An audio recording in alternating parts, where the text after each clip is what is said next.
Hello viewers, আশা করি সকলে ভালো আছেন। আজকে বানাবো ভীষণই ঝটপট তৈরি করা যায় এমন একটি সয়াবিনের ইউনিক রেসিপি। এই রান্নায় পেঁয়াজ রসুনের কোনো ব্যবহার নেই, সুতরাং যারা নিরামিষ খান বা খেতে পছন্দ করেন তারাও অনায়াসে এই পদটি বানাতে পারবেন। নমস্কার, আমি মৌ। আপনারা দেখছেন মৌয়ের সাথে রান্নাবান্না। রেসিপিটি ভালো লাগলে লাইক দিয়ে শেয়ার করে দেবেন। প্রতিদিন আরও নতুন নতুন রেসিপি পাওয়ার জন্য আমার চ্যানেলটি সাবস্ক্রাইব করে রাখুন। 2 কাপ মতন বড় দানার সয়াবিন নিয়েছি। এখানে 2 কাপ মেজারিং কাপের মাপ করে বলেছি। যদি চায়ের কাপের মাপ করে সয়াবিন নিতে চান তাহলে 4 কাপ নিতে হবে। বড় বা ছোট যে কোনো সাইজের সয়াবিন দানা হলেই হবে। মেজারিং কাপের মাপ করে 3 কাপ গরম জলে 5 মিনিটের জন্য ভিজিয়ে রাখতে হবে।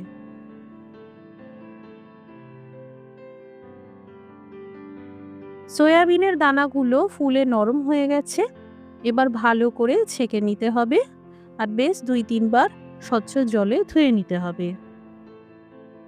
এবার এইভাবে চিপড়ে চিপড়ে জল বের করে নিতে হবে। খুব ভালো করে চিপড়ে জল বের করে নেবেন যাতে সয়াবিনের মধ্যে এতটুকু জল না থাকে। এখানে কড়াইতে নিয়েছি পরিমাণ মতন সর্ষের তেল। এখানে সয়াবিনগুলোতে সামান্য করে লবণ মিশিয়ে নিয়েছি। এতে ভাজার সময় সয়াবিন আটকে যাবে না। বেশ ভাজা ভাজা করে নিতে হবে, এতে সয়াবিনের যে গন্ধটা সেটা চলে যাবে। সয়াবিন ভাজার পর একটা মিক্সিতে দিয়ে দিয়েছি। এবার ব্লেন্ড করে নিতে হবে। এই দেখুন, এই রকমভাবে ব্লেন্ড করে নিতে হবে। সয়াবিন শুকনো ব্লেন্ড করে নেবেন, কোনো রকম জল দিয়ে বাটতে যাবেন না। এবার এখানে একটা মিক্সিতে দিয়ে দিলাম উঁচু উঁচু করে 2 টেবিল চামচ পোস্ত। এটা না থাকলে সাদা তিল বা মগজদানা দিতে পারেন। 6টা কাজু বাদাম দিয়ে দিলাম। 3 টুকরো করে দিয়ে দিলাম একটা কাঁচা লঙ্কা। এবার সামান্য করে জল দিয়ে পেস্ট করে নেব। এবার কড়াইতে প্রথমে এই ব্লেন্ড করা সয়াবিন দিয়ে দিলাম। এবার এই পেস্ট করা পোস্ত কাজুর মিশ্রণটা দিয়ে দিলাম। যে পাত্রে পোস্ত আর কাজুর পেস্ট লেগেছিল আধা কাপ জল দিয়ে ধুয়ে দিয়ে দিলাম। এরই সাথে দিলাম 1 চামচ ঝাল লঙ্কার গুঁড়ো, 1 চামচ হলুদ গুঁড়ো, স্বাদ মতন লবণ। এই রান্নায় আমি সর্ষের তেল পরিমাণে বেশি ব্যবহার করে থাকি। আপনারা ব্যক্তিগত প্রয়োজন অনুসারে তেলের পরিমাণ কম বা বেশি করতে পারেন। এবার সব উপকরণ ভালোভাবে একসাথে মিশিয়ে নেব। ভালো করে মেশানো হয়ে গেল। আবারও সামান্য করে সর্ষের তেল দিয়ে দিলাম আর হাফ কাপ গরম জল দিয়ে দিলাম। সুতরাং টোটাল 1 কাপ গরম জলের ব্যবহার করলাম। এবার উপর থেকে 3টে গোটা কাঁচা লঙ্কা রেখে দিলাম।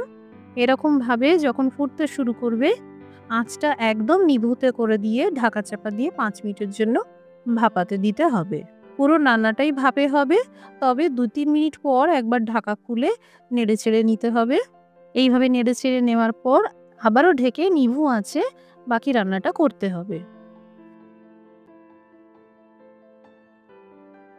এই দেখুন কি সুন্দরভাবে ভাপানো হয়ে গেছে।